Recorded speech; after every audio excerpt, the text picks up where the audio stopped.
ஒரு சரியான வெல்டிங் சம்பவங்க. இப்போ நீங்கள் பார்க்குற இந்த டாடா ஏஸில் ஃப்ரண்ட் வீல் சஸ்பென்ஷன் கட்டு இருக்கு இல்லையா, அதோட கிளாம்பு சேசிஸ்லேருந்து கட் ஆகிட்டு அதை நம்ம திரும்பவும் வெல்டிங் பண்ணணுங்க. இதில் என்ன கவனிக்கணும்னா, ஏற்கனவே ஒரு ஒர்க் ஷாப்பில் கொடுத்து வெல்டிங் பண்ணியிருப்பாங்க போல், அவங்க லைட்டாக கிராஸாக வச்சுட்டாங்க. அந்த கிராஸால் என்ன ஆயிடுச்சுன்னா மறுபடியும் லோட் ஆகி அந்த கிளாம்பு திரும்பவும் உடஞ்சிருச்சு. வண்டியை மெக்கானிக் நம்ம கிட்ட விடும்போதே சொல்லிட்டாரு, அந்த கிளாம்பு எந்த இடத்துலேருந்து உடஞ்சோ அந்த இடத்துக்கு எப்படியாவது நகர்த்தியா அதை வெல்டிங் பண்ணுங்க அப்படின்ட்டாருங்க. நம்மளுமே அதை நகர்த்த ட்ரை பண்ணோம், ஆனால் நகர்த்த முடியல. அதுக்கு காரணம் என்னென்னா, இது உடஞ்ச உடனே ஒரு ஃபோர்ஸில் லைட்டாக வளைஞ்சிருக்கும் போல் இருக்குது. இப்போ பார்த்தாலே தெரியும்.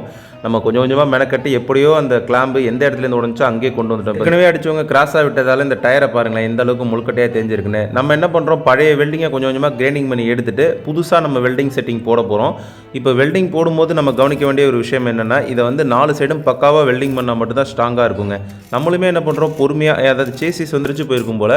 ஸோ கொஞ்சம் கொஞ்சமாக நம்மளுமே வெல்டிங் பண்ணி பக்காவாக வெல்டிங்கை முடிச்சிட்டோங்க. என்னோட பதிவுகள் பார்க்க மறக்காமல் சேனலை சப்ஸ்கிரைப் பண்ணி ஃபாலோ பண்ணிக்கோங்க. டாடா ஏஸ் வச்சிருக்கவங்க நண்பர்களுக்கு ஷேர் பண்ணிவிடுங்க.